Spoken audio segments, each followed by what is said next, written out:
में गोंडा में एक नौजवान जिसकी उम्र महज 18-19 साल बताई गई है, आसिफ जिसका नाम है, उसको चाकुओं से गोद डाला गया, उसको मार दिया गया।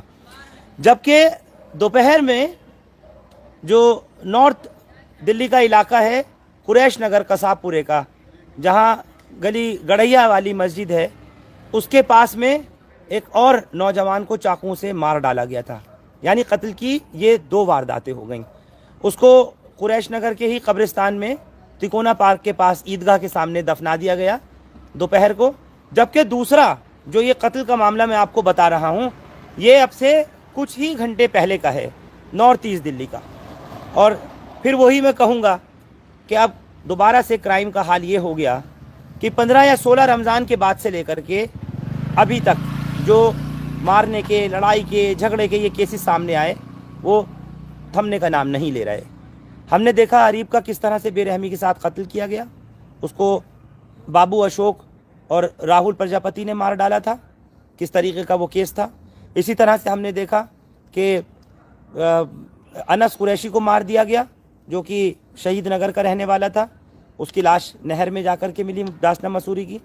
और आज जिस तरीके से ये केस सामने आए हैं, दो, एक कसाबपुरे का, कुरैश नगर का, और दूसरा यहाँ नूर इलाही का। मेरे साथ इस वक्त में ये आसिफ को, जिसको चाकू मारे गए हैं, उसके भाई जुड़ रहे हैं, जो उसके दोस्त हैं, रिश्तेदार हैं, ये तमाम लोग यहाँ पर हैं। जब परवेशन हॉस्पिटल उसको जब लेकर के पहुँचे तो डॉक्टर्स ने उसे ब्रॉड डेड डिक्लेयर किया। डॉक्टर्स ने कहा ये चाकू लगने की वजह से ख़त्म हो चुका, मर चुका है। ये नेक मोहम्मद है, जिसको आप अपने स्क्रीन पर देख रहे हैं, और नेक मोहम्मद भाई है मकतूल आसिफ का। मुझे पूरी बात बताओ कि हुआ क्या है, किस तरीके से उसका मर्डर हुआ है।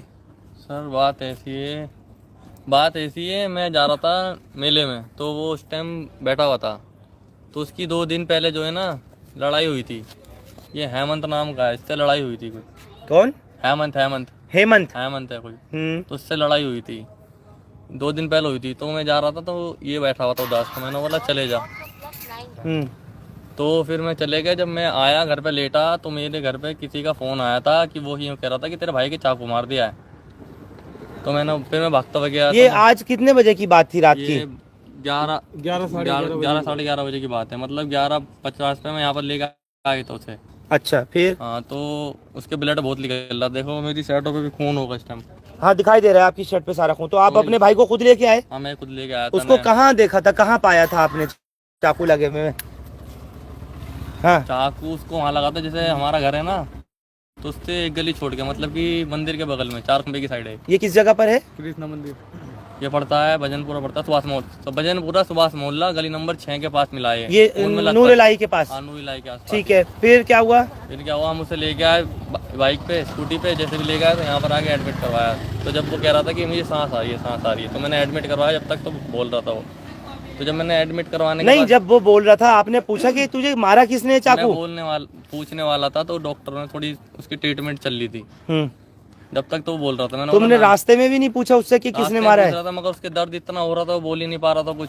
अच्छा। वो कह रहा मुझे लेके चलो। यहाँ पर आके लेके आए, तो थोड़ा बहुत बोल रहा था। मैंने बोला नाम बता दे। अल्लाह बता रहा हूँ, थोड़ी सांस में दिक्कत आ रही है। तो उसके बाद फिर वो बोला ही नहीं वो।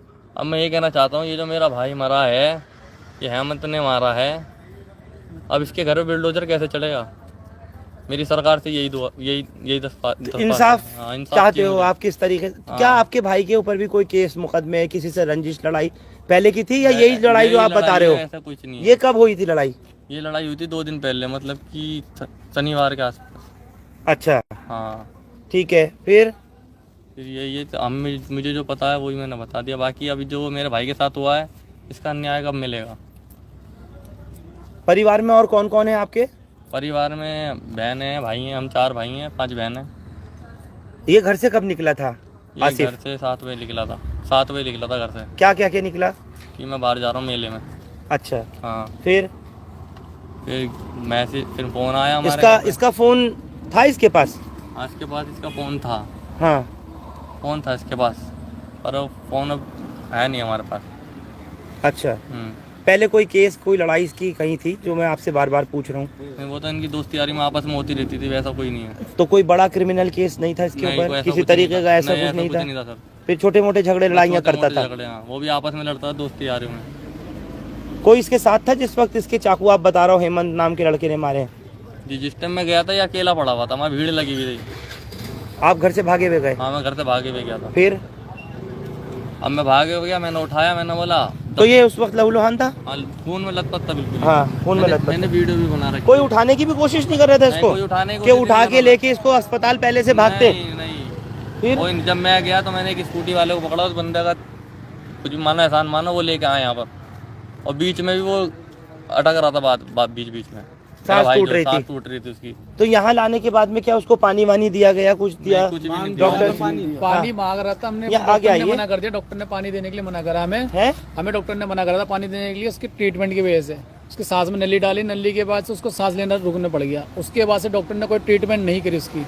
हमने डॉक्टर को बोलता रहा, डॉक्टर ने उसके बाद से ना सीधा पीछे भाग गए थे। अच्छा। हमने डॉक्टर को आवाज दिया, बुलाया, नहीं तो आखिरी वक्त में से पानी वानी भी नहीं मिला? हमने डॉक्टर को बहुत बोला, डॉक्टर साहब इधर आ जाओ, लेकिन डॉक्टर साहब सारे पीछे वाले कमरे में आ गए, अपने आप को कुंडी लगा के सारे अंदर छुप गए थे।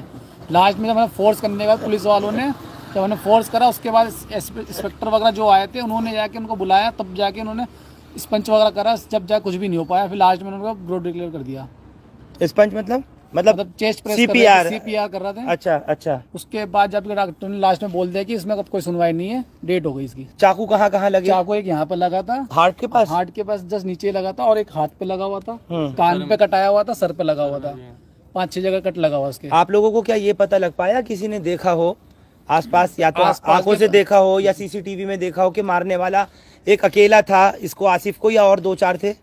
सर सुनने में तो अभी एक ही बंदे का आ रहा है, हेमंत पंडित है, इंस्टाग्राम उसकी आईडी हेमंत पंडित के नाम से है। निकाली आईडी? आईडी निकाली। तो आप लोग भी जानते हो क्या? नहीं जानते नहीं, अभी पता लगा है, मतलब बाहरों से बंदों से कि हेमंत पंडित नाम का लड़का है, उसकी आईडी हमारे पास है फोन में। तो हेमंत पंडित से इसका क्या दुश्मनी थी? 2 दिन पहले उसकी लड़ाई हुई थी सनी बाजार के पास ही, उस बात के साथ बदला लिया। आज क्या करा अल्लाह जाने, लेकिन उसने अब मार दिया छुरी। सुनने में यह आ रहा है कि 2-3 बंदे थे साथ में उसके, ये हुआ है जी। अभी बॉडी को क्या जीटीवी ले गए पोस्टमार्टम के लिए? पोस्टमार्टम के लिए जीटीवी ले गए। यहाँ पर एसएचओ वगैरह सब आए हुए थे, एसीपी वगैरह, उन्होंने हमें बाहर की तरफ बंद करके रख दिया था। हाँ। अंदर किसी को नहीं जान दे रहे थे। पीछे से बॉडी ले आ गए और साथ में जीटीवी ले गए। उसका कोई सुनवाई नहीं। उन्होंने आईओ वगैरह का नंबर दे दिया हमें एसएचओ का। उसके बाद बोल रहे कि आईओ से बात करो, बट आईओ हमसे बात नहीं कर रहा है। हमने कॉल करी थी उसको 2:13 पे, बट उसके अभी तक कॉल बैक नहीं आया हमारे पास। कह रहा हम कॉल बैक करेंगे आईओ का। अच्छा, अभी तक कोई कॉल नहीं आया, कोई कॉल नहीं आई उसकी। मैंने उसको 2:13 पे कॉल करी थी, बट अब 2 बजे से प्लस हो गए, अभी तक कोई कॉल नहीं आई आईओ की। ना इस समय अगर घड़ी में देखें तो 3 बजने को हैं। 3 बजने को। एक बात बताइए, घर में आपके परिवार पे कौन है और माँ बाप हैं? हाँ, माँ पापा भी है, मम्मी भी है, बहनें भी है, भाई भी हम। तो आपके वालिद को पता लग गया है? हाँ, वालिद को पता लग गया, मगर वालिद अभी सदमे में है। सदमे में, मम्मी भी सदमे में है।